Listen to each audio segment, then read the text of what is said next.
دا مدرسہ عائشہ تجوید القرآن للبنات والبنین بلاگٹ محتمم مولانا عبدالرحمن وائی چې موږ د هغه ټولو خلکو شکریا ادا کوو د چا په جانی مالی مرستو چې زموږ د مدرسې لینټر وشو.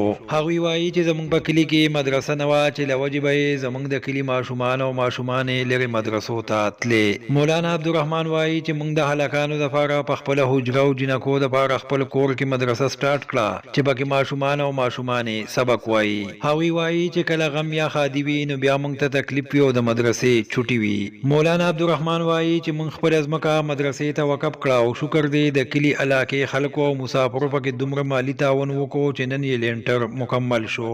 مولانا عبدالرحمن او کاری شمشیر وایي چې په دې مدرسه کې لا اوس هم د تعمیر کار پاتې دی او کو خلکو نور مرسته وکړه نو انشاءالله د اختر نه پس به بیا تعمیر کار شروع کوو. هغوی وایي چې په مدرسه کې د اوبو د بور چا دیواره او نور کارونو ضرورت دی، لہذا زمونږ شتمنو خلکو ته خواست دی چې موږ سره مالی مرسته وکړي او زمونږ د کلي هلکان او جنکۍ د خپل کلي په مدرسه کې دینی علوم حاصل کړي. الحمدلله دا کار چې دی د مسلمانانو رونو په تعاون سره روان دی. زما محترمو حدیث شریف کې راځي خیر الناس من ينفع الناس، په تاسو کې غوره خلک هغه دی چې خلکو ته نفع ورسي، خلکو ته فایدې ورسي. الحمدلله دا مدرسې کار چې دی دا شروع دی، جاری دی. دا کار چې دی زمونږ د کلي د خلکو د مشرانو د کشرانو د ځوانانو په تعاون سره روان دی او د زنانو په تعاون سره روان دی. دغسې چې موږ سره مسافرو ډېر زیات تعاون وکړو. زه چې دی د خپل کلیوالو او د مسافرونو او د تمام مسلمانانو چې ډېر زیات شکرګزار یم چې هغه په دې کار خیر کې چې موږ سره تعاون وکړو او دا کار چې دی نن لینټر ته راورسېد او مزید کار چې دی انشاءالله العزیز د اختر نه وروسته به شروع کوو. دې باندې دویم چت به راځي، دغسې چې د غسلخانې دي اوبو دپاره انتظامات موږ له پکار دي.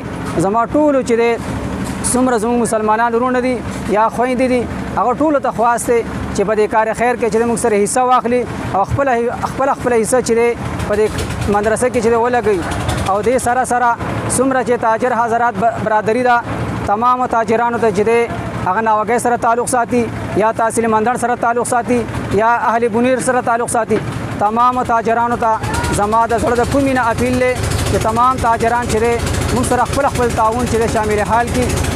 او دې سره سره څومره زموږ دوستانو تعاون کړلی، زموږ مسافرونو تعاون کړلی او دې سره چې دی زموږ استادان دي، زموږ ملګري دي، زموږ علما دي. زه د تمامو ملګرو د علماو او د خپل د مسلمانانو رونو خویندو ته شکریا ادا کوم. دې مدرسه کې چې دی موږ ته د اوبو زیات ضرورت دی، اوبو دپاره یو پمپ ضروري دی. دې سره سره غسلخانې دي، باترومونه دي، دې سره چاردیواري ده او له پاسه دویم چت دپاره چې دی انتظامات پکار دي چې هغه چې دی زنانو دپاره تیار شي. نحمده ونسلم على رسوله الكريم، اما بعد فاعوذ بالله من الشيطان الرجيم، بسم الله الرحمن الرحيم. انما يعمر مساجد الله من آمن بالله واليوم الآخر واقام الصلاة وآتى الزكاة ولم يخش الا الله فعسى اولئك ان يكونوا من المهتدين. صدق الله مولانا العظيم. ټولو نه اول زه د عمران بنیری صاحب ډېر زیات شکرګزار یم چې مونږ ته وخت راکړو د مدرسې ته راغی. د ما محترمو عزیزانو الله پاک چې کوم دی موږ او تاسو له موقع راکړې ده، ژوند راکړې ده، زندګي راکړې ده.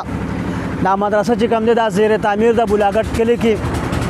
دې مدرسه کې موږ سره چې کوم دی د هلکانو تعداد چې کوم دی هغه 80 دی او د جنکو تعداد تقریبا چې کوم دی هغه 70 خواوشو دی. نو ماشومان جنکۍ چې کوم دی هغې په کور کې سبق وایي او ماشومان هلکان هغې په دیره کې هغې ته چې کوم دی مونږ کلاس اخلو. نو د دې لپاره دا مدرسې دا ځای چې کوم دی دا مونږ ته دلته مولانا عبدالرحمن صاحب دوه ورونو چې کوم دی مونږ ته راکړو. مونږ د هغې هم شکرګزار یو. اوس په دې مدرسه کې چې کوم دی مونږ سره خلکو تعاون کړی دی مسلمانان ورونو، مونږ د هغې ډېر زیات شکرګزار یو. مزید نور د تعاون ضرورت دی. دې نه وروسته چې کوم دی دویم چت دی او بیا چې کوم دی د اوبو سیستم دی، د اوبو نظام دی، بور کنستل غواړي او د هغې دپاره چې کوم دی مونږ سره د بھرپور تعاون چې کوم دی د بھرپور تعاون مونږ سره پکار دی او د دې ماشومانو د مستقبل چې کوم دی سوچ پکار دی چې یاره دا ماشومان چې کوم دی دا دینداره شي، راتلونکي نسل چې کوم دی هغوی دینداره شي، هغوی ته د قرآن او د احادیثو د علم چې کوم دی زده کړه وشي. نو الله پاک به چې کوم دی زمونږ او ستاسو آخرت ښایسته کوي. نو دې دپاره چې کوم دی مونږ زما تمامو مسلمانانو ورونو ته دا اپیل دی چې بھرپور چې کوم دی مونږ سره تعاون وکړئ. الله پاک دې مونږ او تاسو له عمل کولو توفیق را نصیب کړي. واخر دعوانا الحمدلله رب العالمین.